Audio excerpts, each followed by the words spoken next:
Hi YouTube, it's Kathy, and this is my September 2021 reading wrap-up. If you're not already aware, I do weekly entertainment wrap-ups of everything I read, watch, and listen to, but today we're just talking about the books.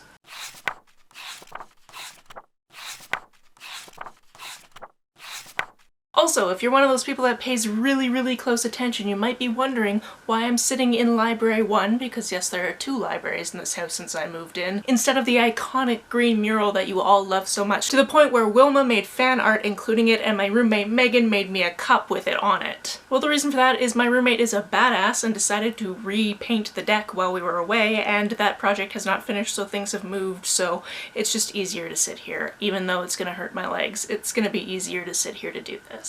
You also might know that I'm just back from a 56-day road trip, and because of that I didn't read 20+ books this month, but I felt like I did a pretty good job. I was even a co-host of Sci-Fi September, and I participated in Demonathon. I'm going to start with the nerdy hardcore stats and charts and then get into what I read. Also, if you like this Rainbow Shelves t-shirt I'm wearing right now, I actually hauled it recently and I'll link that video down below. Last video-related making piece of information, I put chapter markers in all my videos, so if there's anything that you need to revisit or you want to skip to, those are down below. They're in all my videos that need them. So check that out if applicable, and be sure to subscribe to me if you're not already. In September, I read 15 things for a total of 4,521 pages. That takes into account converting audiobook minutes to pages, so 1,804 of those pages were actually about 67 hours of audio. The age breakdown for these books was 11 adult books and 4 YA books, which is really not my regular. I read 10 novels, 2 novellas, 2 short stories, and 1 graphic novel. This month, the biggest chunk of what I read was absolutely no surprise given I was co-hosting Sci-Fi September. It was science fiction followed by spec fic, science fantasy, mystery thriller, contemporary, and fantasy. If you adjust by page count, the fantasy nearly disappears because it was the short story buddy read of Demonathon. Most of these books were from the library, but I also used these TBRs as a chance to knock out some books from NetGalley, reread some books I already owned, and some that were provided to me for free. I read 6 audiobooks, 6 ebooks, 2 hardcover books, and 1 paperback. I had quite a variety when it came to the length of what I was reading, as the longest thing I read was 624 pages and the shortest thing I read was 10 pages. And almost everything was published in the last decade. The majority of these books were written by female authors, with a few by male and non-binary authors. Most of the protagonists were female, with a few male-led books and some ensemble perspective books. In terms of setting, the US continues to dominate, as well as some reads set in other worlds, Australia, and the UK. In terms of diversity of subject matter, I read a decent chunk of queer books, a few that involved race, but 1 in 5 didn't have any diversity to speak of. In terms of star ratings, this month I had 6 3.5 star books, 5 4-star books, 1 4.5 star book, and 3 5-star books. Let's start with the lowest rated read and work our way up to the highest, shall we? I both love and hate the fact that I didn't have anything below 3.5 stars this month. Mostly love it because that's a great reading month, mostly hate it because something has to be the worst thing I read this month, but it's 3.5 stars. Since it's the only thing that's not officially published, I figured that the thing that I would put at the beginning of this list is Bonker Doesn't Die by Hank Green. This is a short story that was originally a scene that was written for the first of his Carl's duology and then ultimately cut because it really has nothing to do with the rest of the book as a whole, but it was provided to me as a perk because I made a donation to the Project for Awesome. That is a yearly charity event that raises a lot of money, and if you've never heard of it before, just look it up. People make videos based on the charities they want to win some of the donations, and it's a good fun time. If you're a fan of Hank and if you're a fan of the Carl's duology, this is a fun one. It is about April May going to VidCon and then using her past as a pet detective to solve the kidnapping of a famous internet toy pig. It's charming, it's delightful, but it's definitely not essential reading if you're not into Hank Green or the Carl's duology. Next we have The Impossible Resurrection of Grief by Octavia Cade. This is one I actually finished in the bathtub last night and actually really enjoyed. It was this interesting mixture of climate fiction, this world in which people sometimes get infected with what is called grief with a capital G, and then they always end up killing themselves because of this sickness. In addition to being about the future of what is going to happen to society and civilization, it also had a lot of references back to fairy tales, and I think that's all I really want to tell you. It is a novella, so it is very short and I don't want to give anything away, but it was written in a very interesting way, and it's one of those things where I feel like I'm going to need to reread it to make sure I got all of the little things, because I probably didn't. Next we have New York 2140 by Kim Stanley Robinson. This was a 23-hour audiobook, but I love going into my longer books via audiobook, so one, I don't have to carry them around, and two, I can get through them at a decent pace. This one is set in New York in 2140, and it's an ensemble cast of characters who live in New York while it's kind of like Venice, because a lot of it is underwater. People get around by sky bridges or boats, and sometimes people are scuba diving for treasure. This was okay. This is my first Kim Stanley Robinson. There was a little bit of she-boobed boobily writing to do with it, but there were some interesting adventure elements to it. Next we have Prism Stalker Volume 1 by Sloan Leong. This is the graphic novel that I read this month, and this one has to do with colonialism in space is the best way that I can really talk about it. Our main character is an indigenous person and their planet has been colonized, and because they kind of speak up at some point, they're taken away to what is basically a residential school slash fight club, but those terms aren't used. They figure that if they do well in this program, their family will be well taken care of back home. Whether or not that's actually going to be a thing, I don't think it will be, but that's me knowing more of the history of colonization than this character does. On the one hand, you want this character to do well, you want them to be able to become a fighter and all of that, but then you also don't want this to be happening in the first place because this is terrible. This is absolutely beautifully illustrated, and I would definitely continue reading it. Next we have Defect by Nino Cipri. This is the follow-up to Finna that they didn't think that they were going to write, and then they just did. This one follows Derek, who is a background character in Finna, and I don't want to ruin anything for you on that front, but that was basically a character who was sick that day, and because he was sick that day, the events of Finna happened. Now we're following Derek as he's at the store and some strange things start happening is basically all I can really tell you without giving too much away.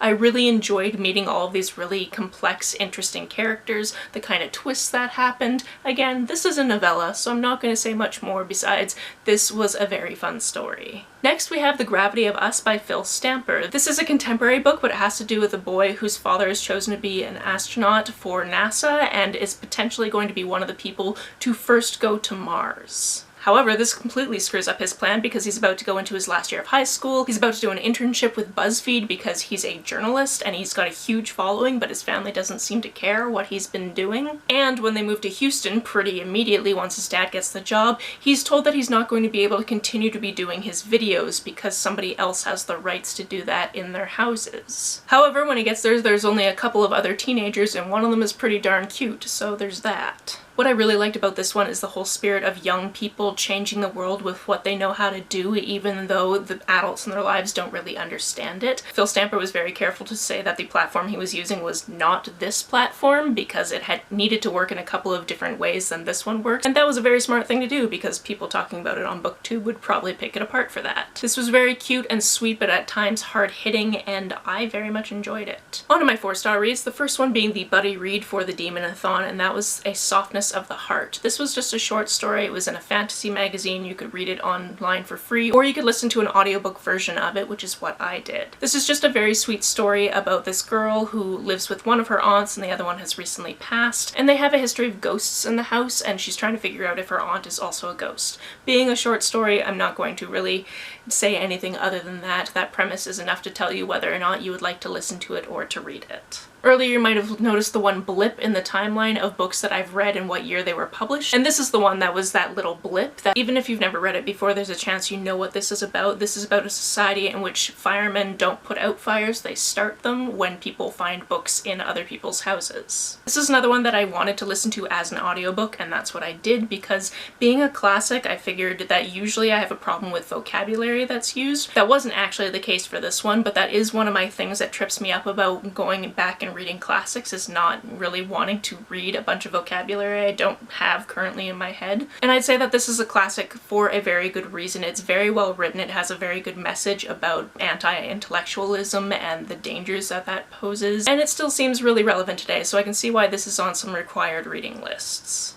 My feet are asleep, which is bad because my battery's gonna die and I'm gonna have to change it out, and my feet are gonna be mad at me. Okay, let's do this.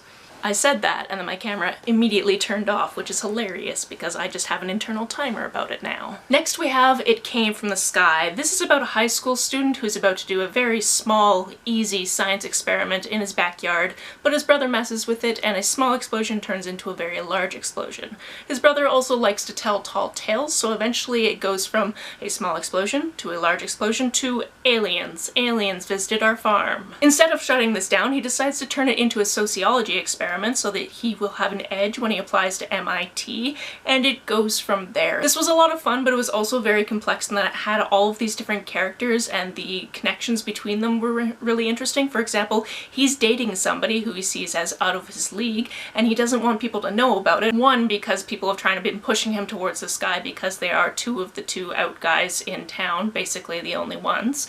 And two, because he knows that as soon as people know that he's dating this guy and they eventually break up, because he knows this guy will break up with him eventually because this guy is really hot and he is not. He doesn't want to be embarrassed by all of that, so he wants to keep it secret. That's just one example of the intricate relationships that you get in this book. In addition to this, his mom's career is with this company that's multi-level marketing basically, that sells these health shakes. And then the guy that heads that company comes to town and is trying to cash in on this alien fame, and he's really mad about that. It has a lot of complexity, a lot of interesting character dynamics. There's even a theater-based subplot. I really enjoyed it. Next we have The Ones We're Meant to Find, and this is one of those books where I'm going to have to read it again because I didn't see things coming and then things happened. As this book starts out, it's about two sisters desperately trying to find each other. One of them is in the city and her sister has gone missing and she just wants her sister back. The other sister has been marooned on an island and has lost some of her memories but knows she wants to get back to her sister. As this book goes on, you realize that this takes place in the future. There have been a lot of scientific advancements.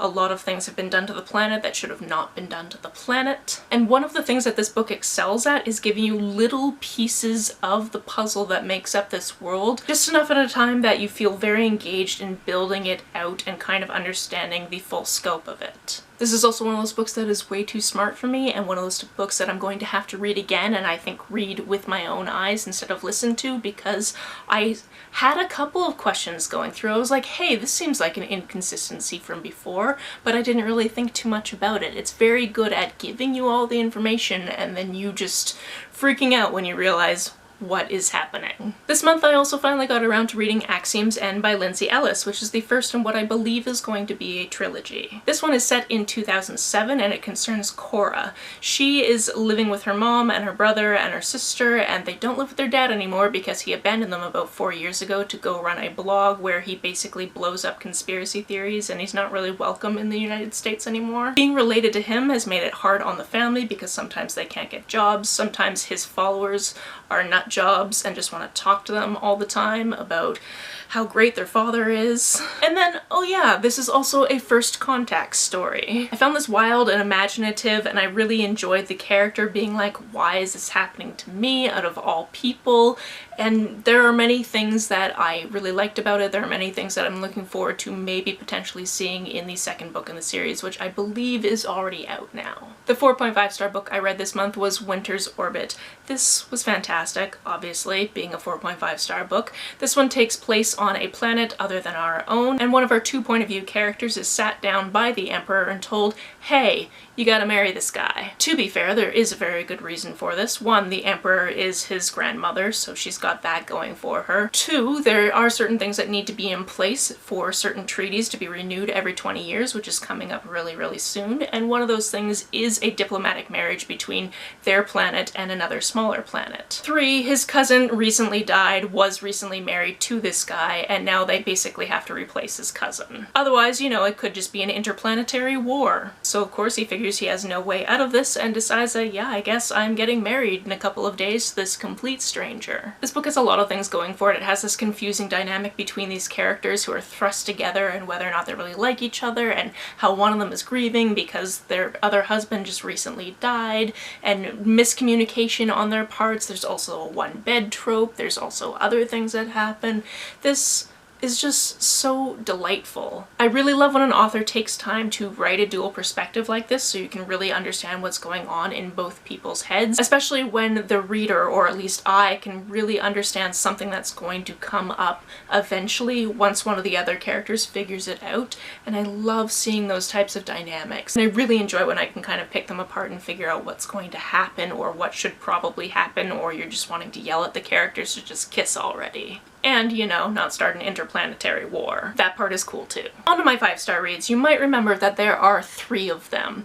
They are all 5 stars, and these are all books I've actually read before. Usually when I do rereads, mostly of 5-star books, because I don't know why I would reread something I didn't really love, especially because there are so many books in the world to read. I make sure to put the rereads at the beginning of my 5-star section so that something new has a chance to be my favorite of the month. And this month I just can't do that because all of my 5-star reads are rereads. So picking a favorite was kind of like flipping a coin in this instance, so I'm just going to talk about the duology first and then the other books second. I love all these books and I think you already know about that, but I'm gonna tell you about them anyway. The duology I reread this month was the Carl's Duology, which is an absolutely remarkable thing and a beautifully foolish endeavor, both by Hank Green. This also is a first contact story, and it has to do with April May walking home late one night and she finds this statue. And it's weird and it's cool, but it's one of those weird, cool New York things that everybody just walks by, and she's about to do the same when she decides, no, this is remarkable and I'm going to make a video about it. So she calls up her friend, it's 3 o'clock in the morning, he comes over, they make a video,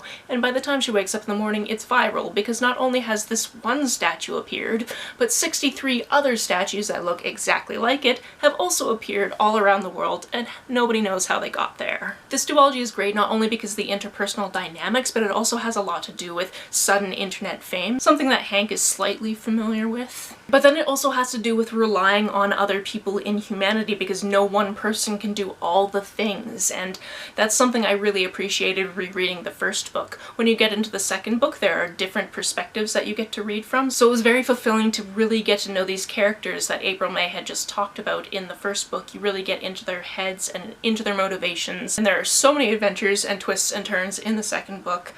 And I'm not going to spoil it for you, I just obviously very much enjoy this duology. I think I've read each of these books at least 3 times now. But this was the first time I read them back to back. My other reread I specifically picked up, I believe, for the time travel prompt for Sci-Fi September, and then there was another prompt for Demonathon that was like a cozy book to you, and this just fit both of those things. It's One Last Stop by Casey McQuiston. I actually got an advanced reader copy of this book last year and absolutely loved it when I read it in December, and I figured I should reread it in the year that it's actually published. This book has to do with August, who has recently moved to New York and has to get an apartment and a job, and has this mom back home who keeps trying to get her to do these amateur sleuth things that she's just over. And one day when she's on the subway, she meets this gorgeous butch girl named Jane. From there, flirting and cuteness ensue. However, there is quite a twist. Jane can't leave the subway. Jane doesn't know she can't leave the subway. Jane has been trapped on the subway since the 1970s. This is a love letter to New York and queer culture and found families, and I absolutely 100% love this book. I will read anything Casey McQuiston ever writes because they are fantastic. Yes, I know this didn't work for everyone, but it has my heart. If you want to hear me talk more about these books, or other books for that matter, the playlist for my weekly entertainment wrap-ups is always linked down below. If you've read any of these, please let me know about it down in the comments below. On the way down to the comments, if you hit that subscribe button, that would be very nice of you. If you don't feel like leaving a long in-depth comment, but you want to make sure that I know you were here, just leave me an emoji or a smiley face if you happen to be on your keyboard. Some people have asked if there's a way to financially support this channel, so I set up a Ko-fi account, which is a digital tipping service. The link for that is down below, as well as a link to my PayPal and my Amazon wishlist in case you would like to buy me a book. You can like and share this as you see fit, and I will see you very soon. Bye!